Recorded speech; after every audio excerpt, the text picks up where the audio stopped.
I'm Krystal and welcome back to my Texas garden. Well, we're back at it again today, planting the first seeds of our winter garden. Now, if you're new around here, welcome. And if you're all about gardening naturally, well, go ahead and hit that subscribe button. And don't forget to smash the bell icon so you're notified every time I post a new video. Y'all, it's really hard to believe that we are officially in fall and winter is around the corner because it is 86 degrees today. Luckily, our nighttime temperatures have cooled down to the low 60s, which is super, super nice. Hello.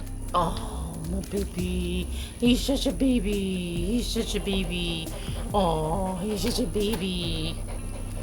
You're a baby. You're too big to get in my lap. You're too big to get in my lap.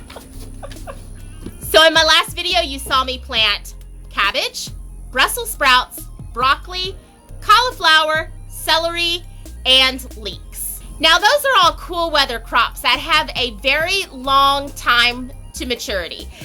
For example, cabbage is somewhere around 85 to 100 days before it reaches maturity. Now the reason why we're planting them so early is because they have a very long maturity date. For example, cabbage is somewhere between 85 to 100 days depending on the variety. Now we want to make sure that all of our plants are out of their seedling stage well before our first frost. Now frost can damage or kill young plants, where mature plants, they don't even phase. Oh, pet you now? Now I won't plant any more seeds until the latter part of October.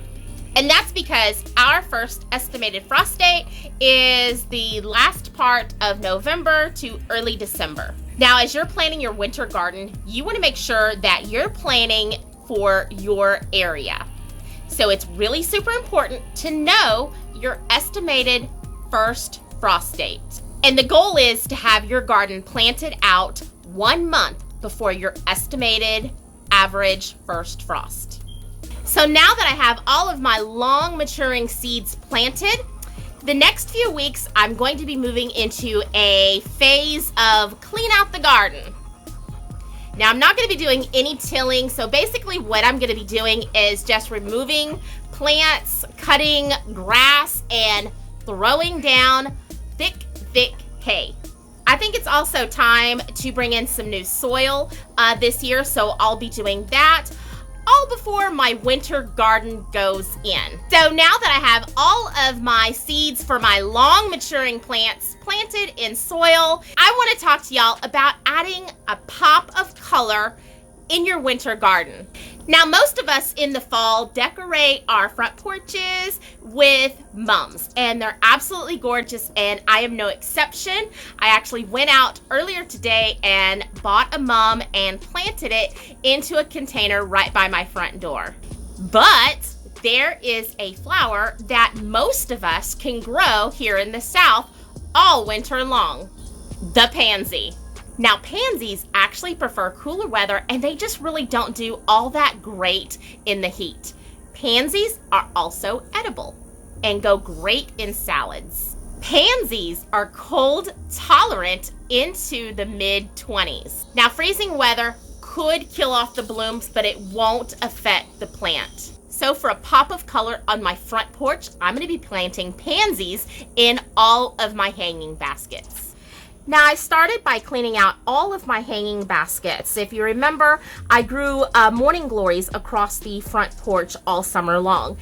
And any nutrients that was in the soil was actually absorbed and used by the morning glories this summer. So what I did was I went ahead and removed all of the old soil out and added in a new organic soil. I actually used the used soil as a filler for this gorgeous, gorgeous mum plant that I bought at a nursery earlier today. So basically, I'm just going to start by wetting down my soil.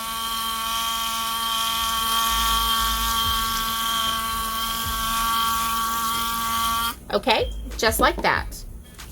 Now I've got my seed packet here. I did buy these at the Dollar General. I did not pay two for $1. I actually bought these last year during clearance. I probably spent like 2 cents a pack. And here are the seeds right here. As you can see, they are tiny, tiny, tiny seeds. Kind of like lettuce seeds, radish seeds. They're very, very tiny. So for this one pot, I don't need that many seeds. We're going to put some back.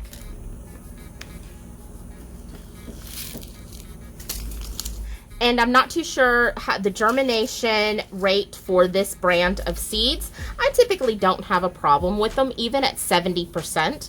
So now we're just going to kind of just put them all in here just like this. We don't want to bunch them up too much. We want them kind of spread out. That way when it's time to call out plants, it won't be so difficult. They won't be joined at the roots. Now all we're going to do is put in right at 1/8 of an inch of soil. Very, very thin layer of soil.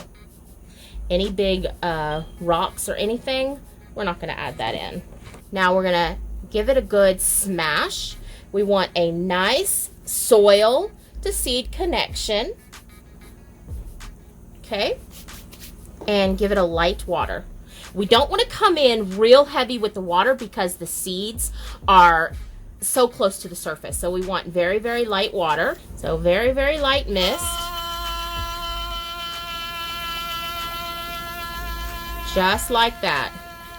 Let me show y'all again. Start by wetting down your soil. Make sure your soil is kind of even in there.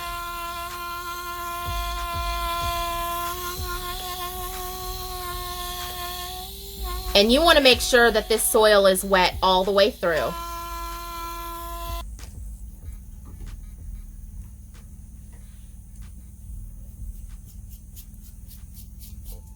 Just like that. Gonna add in 1/8 of an inch of soil. Remember, y'all, to use a good potting soil mix. I would steer clear of the potting soil that they sell at like the Dollar General. It's just not good quality, in my opinion. Okay. So now we're just going to press it down. Just like that. And give it a light water. Oh, the water hose sounds terrible, doesn't it? Remember, you don't want to come in with a ton of water. You don't want to move those seeds around. Okay, so now all we do, just like with any seed, we're going to come in the morning and make sure that the soil is nice and moist. Remember, because the seeds are so close to the surface, they will dry out very, very fast. So you have to make sure that the surface is nice and moist at all times. Not dripping wet, moist. Now we should see germination 7 to 14 days. So I do want to add about the pansy. It is actually a perennial plant. However, most of us grow it as an annual. Now the first year, the pansy is going to put off lots of foliage and blooms. And the second year is when you'll actually get your seeds. For more great gardening videos just like this one, go ahead and click right here and I'll meet y'all over there.